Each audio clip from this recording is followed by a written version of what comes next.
평화가 여러분과 함께 하시기를 빕니다. 같이 한 목소리 같이 하겠습니다. 모든 이들에게 환대와 축복을. 할렐루야. 자, 오늘이 3.1절 107주년 기념주일입니다. 1910년 일제가 강제로 우리나라 합병한 이후에 9년이 지난 1919년 3월 1일 만세운동이 일어났습니다. 그리고 만세운동이 일어난 후 26년 후인 1945년 우리 민족은 일제 36년의 식민지 생활을 끝내고 해방을 맞게 되었습니다. 성경에서 이스라엘 백성이 애굽에서의 400년간의 노예 생활과 바벨론에서 70년간의 포로 생활을 끝내고 귀환한 것을 출애굽 사건이라고 했습니다. 그렇듯이 1945년 8월 15일은 대한민국의 출애굽 사건입니다. 그 출애굽의 시작은 1919년 3월 1일 삼천리 강산에 울려 퍼진 대한독립 만세의 함성이었습니다. 이때 수많은 기독교인들이 참여했죠. 이렇게 역사의 문제 앞에 기독교인들이 침묵하지 않고 다수가 참여했다고 하는 것은 우리 한국 기독교의 자랑입니다. 그 정신을 이어받고 이를 기념함으로 우리는 후대 견시하는 나와 신앙을 전수해 줄 수 있어야 됩니다. 비록 오늘은 3.1절에 관련된 말씀을 제대로 드리지 못하지만 지금 이렇게 우리가 예배 드릴 수 있는 것은 나라와 민족을 위해서 목숨을 바친 순국 선열의 희생과 헌신 때문임을 늘 기억하시기를 간절히 바랍니다. 지난 2월 18일은 사순절이 시작되어지는 성의 수요일 혹은 제의 수요일이었습니다. 그렇게 사순절이 시작되었습니다. 사순절은 4월 4일까지입니다. 이번 사순절 기간 동안에 새벽 예배에 참여하시고 나눠드린 사순절 달력을 따라 매일 말씀과 기도, 묵상 그리고 실천하시기 바랍니다. 이렇게 하다 보면 지난주에도 말씀드렸듯이 자연스럽게 주님과 함께 고난과 십자가의 여정 그리고 부활을 향해 가는 생명의 순례에 참여할 수 있게 될 것입니다. 그렇게 되시기를 간절히 바랍니다. 그래서 저는 오늘 이제 이 사순절의 기도시를 좀 읽어드리면서 말씀을 좀 시작해 보려고 합니다. 우리 문병화 목사님이란 분, 우리 같은 연에서 사역하시는 그분의 이제 시를 제가 기도시 읽어드리겠습니다. 사순절 문병화. 주님, 침묵의 죄를 덮어쓰게 하소서. 제 영혼을 빛의 바다에 담그게 하시고 인도하시는 말씀에 귀 기울이게 하소서. 제 영혼에 주님의 말씀을 담고 저의 시간을 멈추고 주님의 영혼 가운데로 나가게 하옵소서. 스스로를 혼란스럽게 하거나 주님의 빛을 가리지 말게 하시고 주님의 사랑 안에서 고요히 머무르게 하옵소서. 낡은 구두 뒤축처럼 닳고 다른 말을 그치게 하시고 오직 주님만 바라보며 묵상하게 하옵소서. 살아있는 거울 앞에 가만히 서서 뉘우치는 겸허한 슬픔이 이마에 얹은 재처럼 회색빛 근심이 되어 죽어야 비로소 사는 부활의 신비를 배우게 하소서. 아멘. 그렇게 됐으면 좋겠습니다.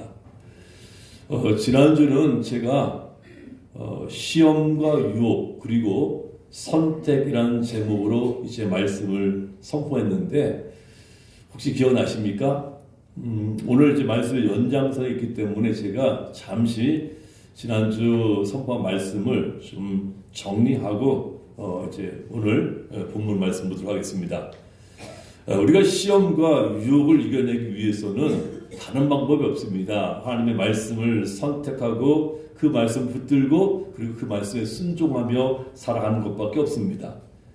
누가 뭐 보이셨습니까? 예수님이에요. 예수님은 말씀만이 모든 판단의 기준이고 목표였기 때문에 죽기까지 말씀에 절대적으로 순종하셨고 그 순종과 죽음으로 우리를 회복시켜 주셔서 하나님과의 바른 관계 길을 열어 놓으셨습니다.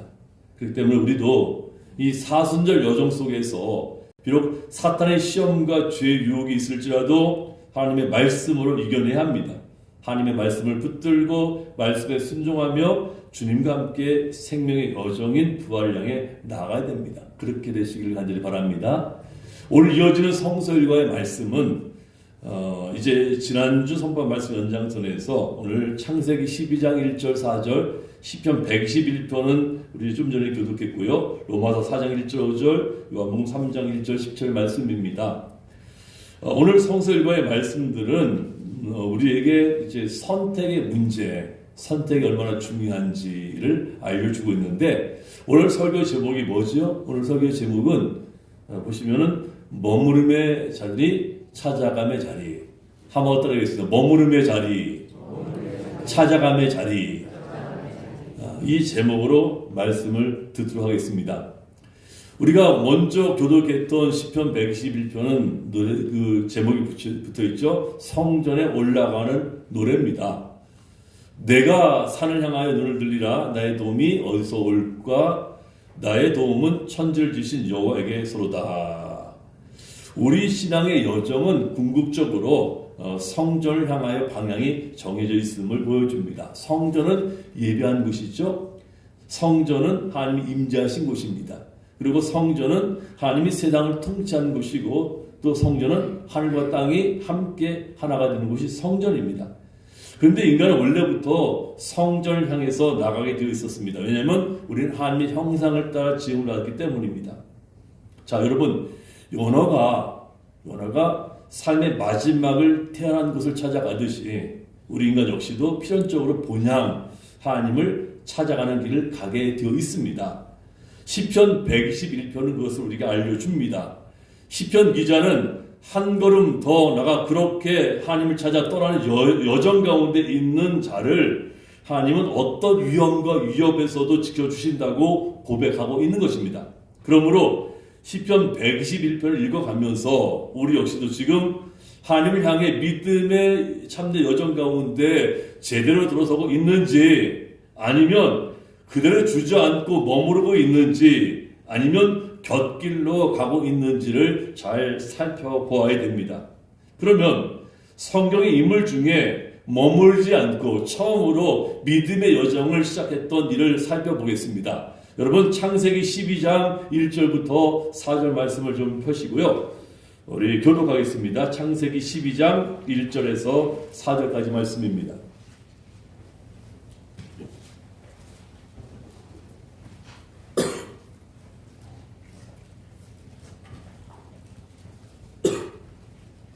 다 찾으셨죠? 여호와께서 아브라함에게 이르시되 너는 너의 고향과 친척과 아버지의 집을 떠나 내가 네게 보여줄 땅으로 가라.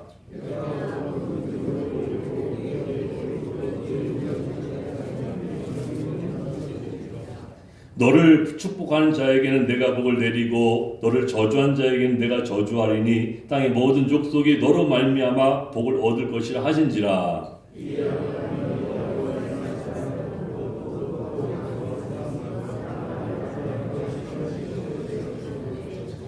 아멘. 오늘 본문의 말씀 여러분들이 많이 듣던 그 말씀일 겁니다. 처음 믿음의 여정을 출발하는 일을 소개하고 있는데 그 주인공이 아브라함이죠. 하나님께서 아브라함을 부르시고 소명을 주신 이야기가 오늘 본문입니다. 자, 하나님께서 아브라함을 부르셨을 때 아브라함은 75세 된 노인이었습니다. 성경을 연구한 학자에 따르면은 아브라함의 아버지가 데라거든요. 데라는 직업이 은으로 우상을 만들어 팔았던 자입니다. 당시는 가업을 잇는 것이 관습이었기 때문에 아브라함도 그 일을 하면서 속절없이 늙어가고 있었을 겁니다. 게다가 아브라함에게는 자신의 기업을 이을 자식도 없었습니다. 그래서 어느 날 하나님은 아브라함은 하나님으로부터 엄청난 명령을 듣게 됩니다. 12장 1절이죠. 너는 너희 고향과 친척과 아버지의 집을 떠나 내가 네게 보여줄 땅으로 가라. 그리고 이어서 하나님이 말씀합니다. 내가 너로 큰 민족을 이루고 네게 복을 주어 네 이름을 창대케 하리니 너는 복이 될지라. 너를 축복한 자에게는 내가 복을 내리고 너를 저주한 자에게는 내가 저주하리니 땅의 모든 족속이 너로 말미암아 복을 얻을 것이라. 할렐루야. 그렇게 하나님은 아브라함에게 지금 사는 삶의 터전을 떠나 당신이 보여줄 땅으로 가면 세 가지 뭐죠? 약속의 땅을 주고 큰 민족을 이루고 복의 근원이 되리라 라고 약속합니다. 아브라함은 일상을 정말 탈취하고 싶었던 것일까? 하나님의 약속에 솔깃해졌을까? 아니면 아들이 없다고 손가락질 하던 사람들에게 보란듯이 살고 싶었던 거 아닐까? 하여간 아브라함은 여호와 하나님의 말씀을 따라 그렇게 길을 떠났고 그의 가족들, 조카 롯도 그리고 십수들도 함께 떠났습니다. 이게 4절 말씀입니다. 여기서 여러 가지 생각해 볼 이야기가 있습니다. 삶의 터전을 떠나 미지의 땅으로 떠난다는 것은 어떤 의미일까? 먼저 고향과 친척과 아버지의 집이 보여주는 의미입니다. 당시는 여러분 지금처럼 국경이 없었어요. 물론 지금같이 백성들을 다스리고 통제하고 보호할 강력한 정부도 없었습니다. 부족, 족장 사회였습니다. 그래서 고향과 친척과 아버지 집은 생명을 보존할 수 있는 유일한 근거였습니다. 따라서 그곳을 떠난다라고 하는 것은 뭘까요? 생존의 문제와도 직결되는 그런 위험한 일이었습니다. 그런데 하나님 그것을 떠나라 하시면서 보시면은 행선지도 정해놓지 않으셨어요. 아니 우리가 떠나면은 어디 가라 어디까지 가라 이게 아니라 행선지도 알 수 없는 거예요. 그저 내가 지시할 땅을 가라는 겁니다. 행선지에 대한 정보도 없는데 여러분 쉽게 떠날 수 있을까요? 근데 아브라함은 떠났다는 거예요. 두 번째 하나님의 약속입니다. 큰 민족 생각해 보십시오. 큰 민족, 창대한 이름, 복의 근원 이런 것들이 무엇입니까? 사실은 바벨탑을 쌓으며 얻기를 갈망했던 사람들의 그런 바람이었습니다. 근데 하나님의 의도는 이런 거였습니다. 큰 민족, 창대한 이름, 복의 근원이 되어 흩어짐을 면하고 싶으냐? 성과 대를 높이 쌓고 내 이름을 높이 내건다고 되는 것이 아니다. 여기 한 노인이 있다. 그의 나이가 75세. 그저 그런 노인이다. 그에게 미래의 소망이 없다. 그런데 내가 그와 함께 있을 때 무슨 일이 나는지를 잘 똑똑히 봐라. 이게 하나님의 말씀이었다는 거예요. 창세기 11장에 보시면 바벨탑 사건 이후에 사람들은 수많은 민족으로 그리고 이렇게 수많은 민족이 나뉘었고요. 흩어졌고 여전히 죄의 길을 따랐습니다. 하나님은 그 많은 민족을 구원하시기 위해서 아브라함을 선택하셨는데 솔직히 우리 생각으로는요. 상식적으로 이건 적절치 않은 선택같이 보였습니다. 왜 그럴까요? 아브라함은 나이가 많았죠. 미래에 대한 희망이 없었죠. 그 안에 사례는 불임이었기 때문이었습니다. 하나님은 그렇지만 아브라함을 통해서 큰 민족을 이루겠다고 하시고 그 이름을 창대하겠다고 선언합니다. 그렇습니다.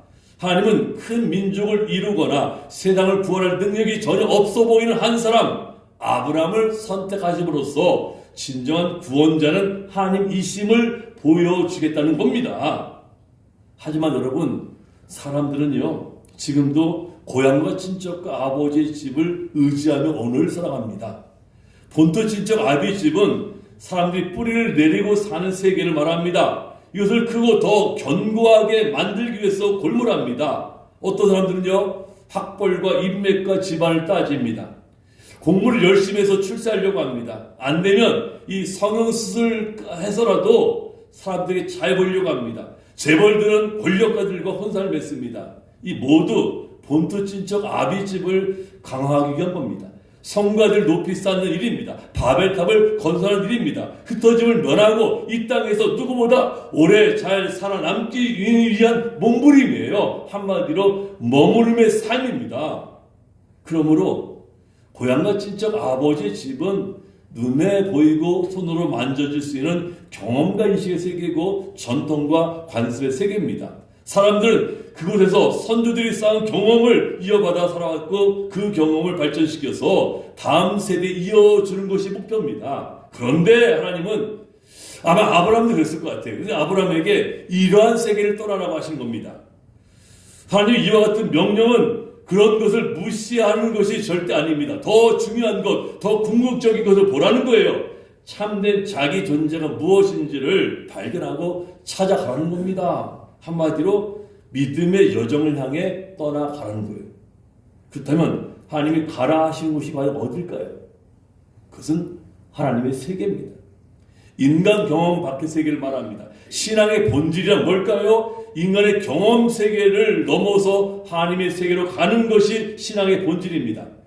인간의 경험을 초월해서 하나님의 신비를 떠나는 것이 바로 신앙의 여정입니다. 그것이 우리의 참 믿음과 자아를 찾아 떠나는 여행이죠. 하루는 예수님께서 가이사랴 빌립보 지방을 하시면서 제자들에게 물으셨습니다. 사람들이 인자를 누가 하느냐? 그 질문에 제자들이 여러 가지 대답을 합니다. 세례 요한, 더러는 엘리야, 예레미야, 선지자 중에 한 사람 등등. 그런데 제자들의 대답은 모두 경험의 세계에서 얻은 대답들이었습니다. 즉 본토 친척 아비 집에서 배운 것들이죠. 근데 베드로는 이렇게 대답합니다. 주는 그리스도시요 살아계신 하나님의 아들이시니이다. 그러자 예수님이 기뻐하시면서 이렇게 말씀합니다.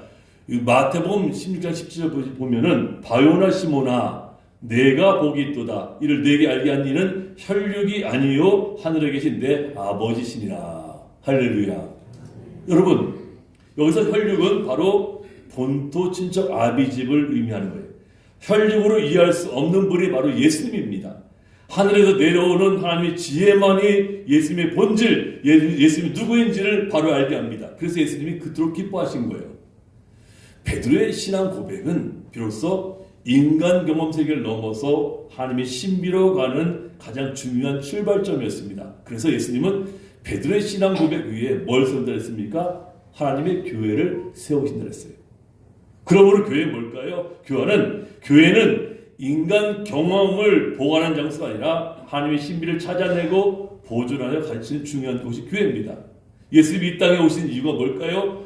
혼돈과 흑암과 공허로 가득한 인간의 경험 세계를 넘어서 진정한 자유와 진리와 생명이 넘치는 하나님의 신비로 인도하기 위해서 하나님 나라를 우리에게 주기 위해서 이 땅에 오신 거예요. 그러므로 여전히 인간의 경험 속에 머물러 있다면 기독교는 쇠퇴할 수밖에 없는 겁니다. 우리가 아브라함처럼 하나님의 처사를 신뢰하며 하나님의 마음을 읽어가노라면 서서히 하나님의 신비 세계가 보이기 시작하죠. 그리고 참 믿음의 신앙의 여정을 우리가 시작할 수 있는 겁니다. 아브라함은 그렇게 처음으로 믿음의 참된 여정을 시작하게 된 겁니다. 그러면 아브라함의 믿음의 참된 여정에 대해서 사도 바울이 언급하고 있습니다. 뭐라고 언급하고 있을까요? 오늘 로마서 4장 1절에서 5절까지 말씀을 보면 아브라함의 믿음의 여정에 대해서 이렇게 사도 바울이 해석하고 있습니다. 제가 읽어드립니다. 그런즉 육신으로 우리 조상인 아브라함이 무엇을 얻었다 하리요? 만일 아브라함이 행위로서 의롭다 하심을 받았으면 자랑할 것이 있으려니와 하나님 앞에서는 없느니라. 성경이 무엇을 말하느냐? 아브라함이 하나님을 믿음에 그것이 그에게 의로 여겨진 바 되었느니라. 일하는 자에게는 그 삭시 은혜로 여겨지지 아니하고 보수로 여겨지거니와 이를 아니할지라도 경건하지 아니한 자를 의롭다 하신 이를 믿는 자에게는 그의 믿음을 의로 여기시나니. 여러분 사도 바울은 우리가 어떻게 영생의 구원을 이룰 수 있는지에 대한 복음 이야기를 우리에게 전해줍니다. 믿음 때문에, 잘 들으십시오. 믿음 때문에 하나님의 약속은 실제가 됩니다. 하나님의 약속이 있기에 믿음으로 구원을 얻을 수 있게 되어졌다고 하는 것이 바울이 전해주고 있는 복음 이야기예요. 그러면서 믿음의 여정을 시작했던 아브라함의 이야기를 합니다. 바울은 아브라함이 고향 친척 아버지 집을 떠날 수 있었던 동기를 뭐에서 찾고 있습니까? 믿음에서 찾고 있는 믿음. 사실 성경은 여러분 잘 보십시오. 사람에 관해서 주목하지 않아요. 성경은. 그가 얼마나 대단했는지, 얼마나 훌륭한 사람인지, 얼마나 많은 복을 받았는지 고려의 대상이 아닙니다. 어떤 선택을 하고 어떻게 살아갔는지, 믿음이 좋았는지 아닌지, 얼마나 대단한 경쟁, 결정과 선택을 하고 살아갔는지 모두 우리의 관심사일 뿐이지 성경은 그런 쪽에 관심이 없어요. 인간이 한 어떤 행위도 구원에 합당할 만한 가치가 없고 인간이 하는 어떤 삶도 죽음 앞에서 무의미할 뿐이기 때문에 성경이 정의하는 인간은 뭡니까? 모든 죄인 아닙니까? 생명을 얻는 일에 무익한 존재 아닙니까? 무능한 존재 아닙니까? 성경은 아브라함을 어떻게 묘사하고 있습니까? 떠남의 사람으로 소개하고 있어요. 아브라함을. 하나님이 어떻게 아브라함을 찾아가시게 되었는지, 아브라함은 또 어떻게 하나님을 인식하고 그분의 말씀을 듣게 되었는지와 같은 설명은 전혀 없습니다. 그가 어떤 방식으로 하나님을 인식하게 되었고 그의 말씀을 듣고 그를 따르게 되었는지 성경이 전하는 핵심이 아닙니다. 아마 여러분 그 어떤 방식으로 하나님을 따랐는지가 만약 핵심이었다면 성경은 상당한 분량을 들여서 어떻게와 관련된 이야기를 했을 거예요. 하지만 성경은 우리에게 가르쳐 주려고 하는 핵심 메시지가 다름 아닌 아브람과 조카 롯을 비롯한 가족들이 이제 하나님 지시할 땅으로 이동하게 되었는데 그 모든 걸음이 그의 믿음의 모든 여정이 누구에 의해서? 하나님에 의해서. 하나님의 개입과 하나님의 간섭과 하나님의 섭리 가운데 있었다고 하는 것. 하나님께 그의 인생이 달려져 있다라고 하는 것을 우리에게 알려주고 있는 거예요. 그러므로 여러분의 믿음의 여정은 누구에게 달려 있습니까? 하나님에게 달려 있는 거예요. 하나님이 여기까지 여러분의 삶을 아신 하나님께서 지금 이 자리까지 여러분의 삶의 여정을 하나님이 이끌어 오신 거예요. 할렐루야. 믿으십니까? 내가 잘나서? 내가 능력이 있어서? 여러분 그렇게 생각하십니까? 내가 다른 사람들보다 더 힘이 있어서? 아닙니다. 전적인 하나님의 은혜예요. 하나님의 은혜로 우리가 여기까지 온 거예요. 할렐루야. 많은 이들이 착각합니다. 내 의를 자랑합니다. 내가 잘나서, 내가 노력해서, 내게 능력이 많아서. 절대 아닙니다.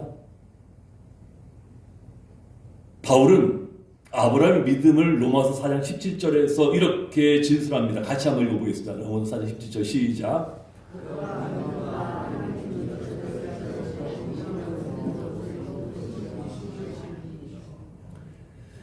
아브라함이 믿는 하나님은 어떤 하나님이신가? 여러분, 아브라함이 독자 이삭을 왜 바칠 수 있었을까? 여기 해답이 있는 거예요. 바울은 아브라함의 믿음을 이와 같이 정의를 내렸습니다. 여기서 보세요. 죽은 자를 살린다라고 하는 것은 부활을 얘기해요. 그리고 없는 것을 있는 것으로 부르신다는 말은 창조를 뜻합니다. 아브라함 믿음의 핵심은 부활과 창조예요. 물론 우리도 하나님이 이런 분이라는 것을 알고 있죠. 이 말씀을 실감하지 못하고 있다는 것이 안타까울 뿐입니다.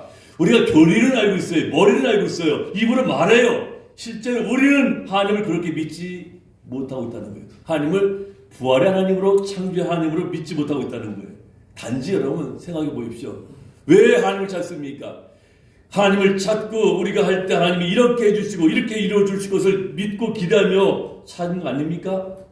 하지만 아브라함에게 하나님은 창조주이셨고 죽은 자를 살리시는 분이었기 때문에 그가 하나님의 부르심에 아멘으로 응답할 수 있었던 거예요.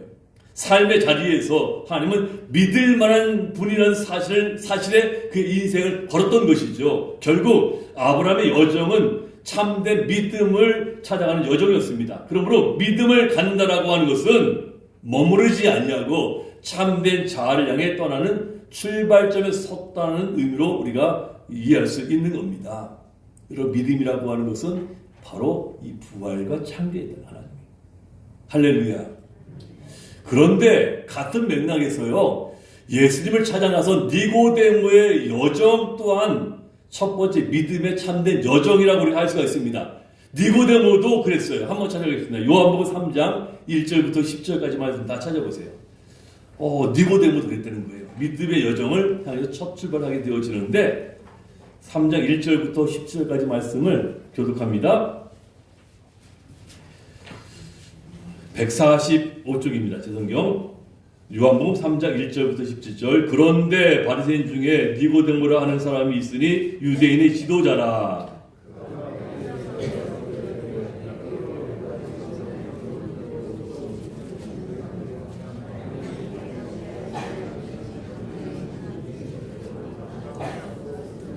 예수께서 대답하여 이르시되 진실로 진실로 네게 이르노니 사람이 거듭나지 아니하면 하나님의 나라를 볼 수 없느니라.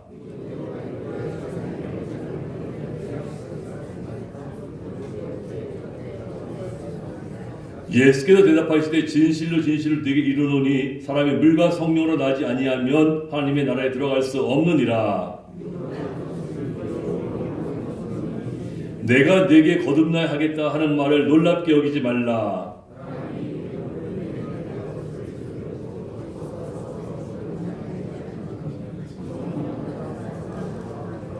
니고데모가 대답하여 이르되 어찌 그러한 일이 있을 수 있나이까.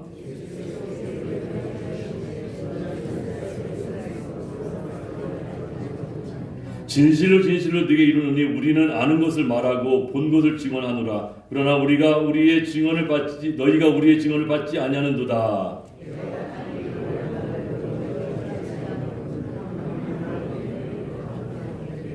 하늘에서 내려온 자 곧 인자 외에는 하늘에 올라간 자가 없느니라.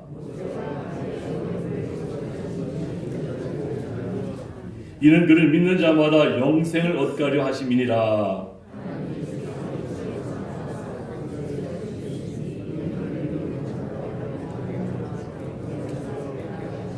10절 같이 읽겠습니다. 하나님이 그 아들을 세상에 보내신 것은 세상을 심판하려 하심이 아니요 그로 말미암아 세상이 구원을 받게 하려 하심이라. 아멘. 이는 하나님의 말씀입니다. 말씀이신 하나님 감사합니다.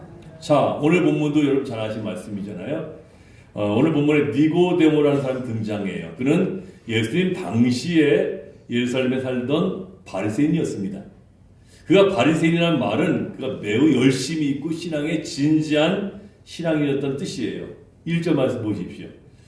여러분 복음서를 기록한 기자들은요 바리새인의 신앙을 부정적으로 묘사하지만 당시의 바리새인들이 모두 그렇게 위선적이고 형식주의적이었던 것은 아닙니다.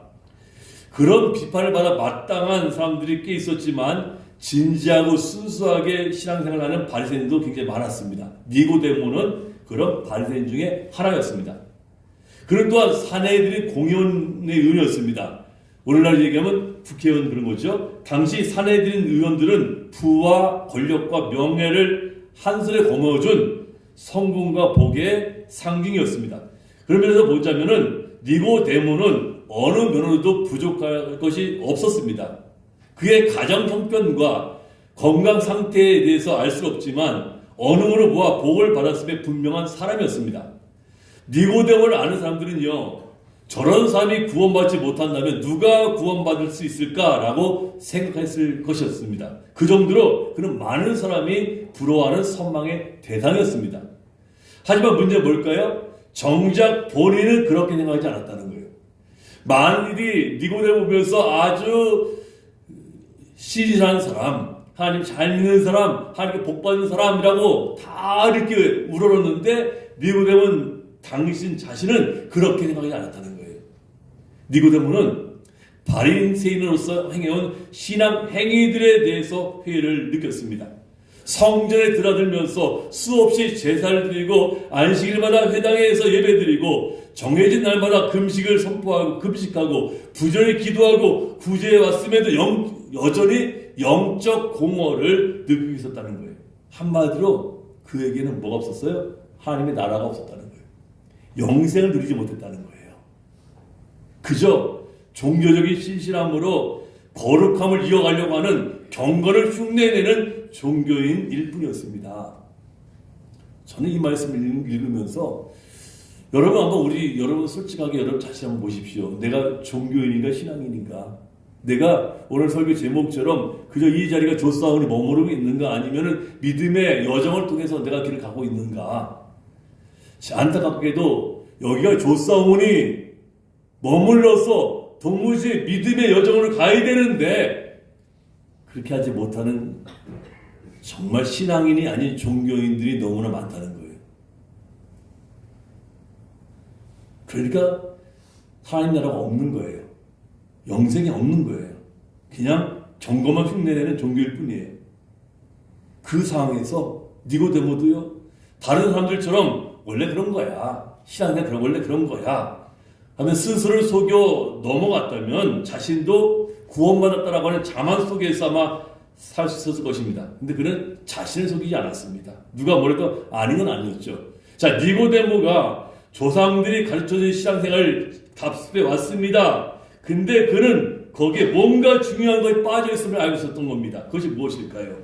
그는 이 질문을 붙들고 고민했습니다. 쉽게 풀리지 않았어요. 유명한 서기관들 찾아가서 상담해 보아도, 율법 학에 찾아가 상담해 보아도 대답은 똑같았습니다. 왜 믿지 못하고 의심합니까? 너무 깊이 따들어들지 말고 율법대로 믿으십시오. 대충 이런 식이었습니다. 우리 여러분들 그렇잖아요. 하나님이 왜 이럴까? 하나님 없는 거 아니야? 그러면 왜요? 왜 믿지 못하냐고? 왜 의심하냐고? 막 다구치잖아요? 막 뭔가 좀 의문을 제기하려고 한다면은 또 그러잖아요. 너무 깊이 따지지 말고 그냥 믿어. 믿으면 되는 거야. 정말 그럴까요? 저는 우리 목회자들의 책임을 통감합니다. 이 목회자의 책임이에요. 아니 당연히 의문이 들 거 아니에요. 뭐 모른다고 대답을 하든가 아니면 모르면은 모른다 인정하든가 그래야 되는데 묻지 말고 믿어. 무조건 믿어. 말씀에 있으니까 믿어. 해결됩니까? 이 니고데모는 그런 거예요. 니고데모는 그러던 중에 예수님에 대한 소식을 들은 겁니다. 혹시 그분에게 해답이 없을까? 근데 당장 달라보고 싶지만 이 원래 나사렛 출신의 목수 예수님은요 알려지지 않은 사람이잖아요. 무명 설교자잖아요. 이 조언을 구하는 것이 체면 깎인 일이었습니다. 또 남의 이목도 이제 무시할 수가 없는 거예요. 고민하다가 결국 그가 깊은 마음을 따서 예수님 찾아간 거예요. 그 예수님께 묻습니다. 2절 말씀 보세요. 니고데모의 말을 들으신 예수님께서 그에게 3절 같이 이렇게 대답을 하시는 거예요. 진실로 내게 이르노니 사람이 거듭나지 아니하면 하나님 나라를 볼 수 없느니라. 근데 예수님의 말씀을 들은 니고데모의 반응입니다. 도무지 이해할 수 없다는 거예요. 이 거듭난다라고 하는 게 뭘까? 내가 태어났는데 어떻게 또 거듭날 수 있을까? 내가 이렇게 늙었는데 어떻게 어머니 뱃속에 들어갈 수 있을까? 알 수 없다는 거예요. 그래서 니고데모가 예수님께 묻지 않습니까? 4절 보세요. 사람이 늙으면 어떻게 날 수 있사옵나이까? 두 번째 모태에 들어간 사람 날 수 있사옵나이까? 그 니고데모는 거듭난다는 의미를 몰랐어요. 육신적인 출생뿐만이 아니라 사실 영적인 출생이 있다고 하는 걸 알지 못했던 거예요. 그러니까 니고데모가 이렇게 어머니 뱃속에 다시 들어왔다 태어날 수 없지 않습니까? 라고 묻는 거예요, 예수님께. 그랬더니 예수님이 뭐라고 말씀하십니까? 5절에서 8절까지 이렇게 대답하시는 거예요. 진실 네게 이르노니 사람이 물과 성령을 낳지 않으면 하나님 나라에 들어갈 수 없느니라. 육으로 낳는 것은 육이요 영으로 낳는 것은 영이니 내가 네게 거듭나야 하겠다는 말을 놀랍게 여기지 말라. 바람이 이문을 불매 내가 그 소리를 들어도 어디로 와서 어디로 가는지 알지 못하라니 성령으로 낳은 사람은 다 이러하니라. 여러분, 니고데모는 예수님과의 대화 속에서 그동안 찾고 있었던 해답을 발견했습니다. 그것은 뭘까요?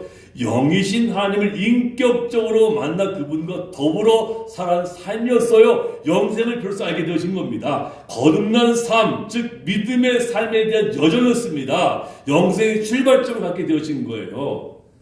영생이 뭘까요? 영생은 내가 하나님과 깊은 만남을 통해서 하나님을 알아가고 하나님 나를 알아가는, 주님이 내 안에 내가 주님 안에 거하는 삶을 사는 게 영생 아닙니까? 그러니까 영이신 하나님과 인격적인 사귐에 들어가고 살아있는 사귐을 통해 새로운 존재로 지어지고 새로운 존재로 살아가는 삶이 그에게 필요했는데, 그에게 여러분 새로운 종교가 필요한 것이 아니었습니다. 그에게 필요한 것은 새로운 참 믿음의 삶이 필요했던 겁니다. 그에게는 유대교라고 하는 종교가 있었지만 참된 믿음이 없었습니다. 아니, 어쩌면 그는 종교 생활에 그런 거듭남과 영성의 차원, 영생이 있는지도 몰랐을 겁니다. 그저 전에 내려오는 율법의 글자 그대로 지키고 종교적인 관습을 따르면 구원받겠지라고 생각했던 겁니다. 근데 그것이 바로 뭐예요? 오늘날까지 그 오랫동안 공허함을 느꼈던 또 고통당한 원인이었어요. 여러분 어떻습니까? 여러분 어때요? 그냥 믿으면 되지. 믿으면 못 받는 거 아니야? 뭐 의심해? 대충 믿어. 그러십니까? 예수님은요 분명히 말씀합니다. 거듭난 사람만이 하나님 나라를 볼 수 있고 들어갈 수 있다고 말씀합니다. 거듭남이 바로 참 믿음의 출발점입니다. 거듭남은 물과 성령으로 가능합니다. 물과 성령으로 난다고 하는 것은 이전의 삶이 죽고 오늘부터 새로운 삶으로 살아가는 거예요. 어제까지 살아온 삶의 방식으로부터 결별하고 떠난다는 겁니다. 그러니까 머무르지 아니하고 이제 찾아가는 거예요. 믿음의 여정을 찾아가는 거예요. 세속의 방식으로 살아가는 것을 포기하고 이제 하나님의 나라의 방식으로 살아가는 사람이 된다는 뜻입니다. 그렇다면 오늘 우리는 하나님의 나라를 보기 위해서 참된 믿음의 여정을 위해서 과연 무엇과 결별해야 되고 어디로부터 떠나야 되는지를 여러분 분명 알아야 됩니다. 예수님 말씀하셨죠? 한번 따라해보세요. 자기를 부인하고 자기를 부인할 때 맞이하는 새로운 삶이 있습니다. 아브라함처럼 죽은 자를 살리시고 없는 것을 있는 것으로 부르시는 부활과 창조의 하나님을 전적으로 신뢰하고 오직 하나님을 신뢰하는 삶을 사는 거예요. 나를 믿으려는 삶에서 떠나서 하나님을 믿는 삶의 여정으로 향하는 거예요. 이게 진정으로 사는 겁니다. 나의 여러분 신념을 저버리고 믿음, 내 하나님만이 할 수 있습니다 라고 하는 믿음으로 사는 거예요. 저는 오늘 말씀을 마치면서 여러분들은 정말 떠나야 될 때 떠나야 되는데 떠나지 못하고 머무르고 있지는 않는가? 아브라함이 만약에 그냥 세상 사람이 추구하는 그런 이 복을 추구하려고 했다면 당연히 떠나지 못했겠죠. 머물렀었겠죠. 근데 아브라함은 분명하게 하나님은 죽은 자를 살리신 하나님, 없는 것을 있게 부르신 하나님, 창조의 하나님, 부활의 하나님을 믿었기 때문에 그는 하나님 앞에 자신의 삶을 맡기고 하나님이 지시의 땅이 어디인지 모르지만 그 땅을 향해서 믿음의 여정을 가졌던 것입니다. 사랑하는 여러분, 여러분들은 지금 머물러 계십니까? 아니면 찾아 나섰습니까? 여러분의 자리가 머무름의 자리입니까? 찾아감의 자리입니까? 오늘 말씀을 통해서 저는 여러분들이 믿음의 참된 여정을 향해서 우리 떠나는 그런 삶을 살아가시기를 주님의 이름으로 축원합니다. 기도하겠습니다.